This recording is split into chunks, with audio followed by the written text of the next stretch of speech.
আলহামদুলিল্লাহ অবশেষে দীর্ঘদিন কাজ বন্ধ থাকার পরে চালেরঘাট টু কানারঘাটের রাস্তার নির্মাণ কাজ শুরু হয়ে গেছে। যে আপনারা দেখতে পাচ্ছেন যে বেকুদিয়া রাস্তা খোদানোর কাজ চলছে। খুব শীঘ্রই রাস্তাটির পূর্ণ নির্মাণ কাজ শুরু হবে।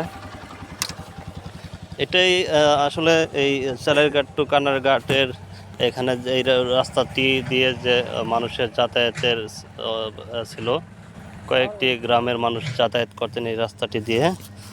এটি আসলে দীর্ঘদিনের একটি জনদুর্ভোগ বলেই চলে। এই রাস্তাটি কিছুদিন কাজ বন্ধ থাকার পর আবার শুরু হলো রাস্তাটির কাজ। তবে এই রাস্তাটি অবস্থিত ময়মনসিংহ জেলার ত্রিশাল উপজেলা থানাধীন হরিরামপুর ইউনিয়ন।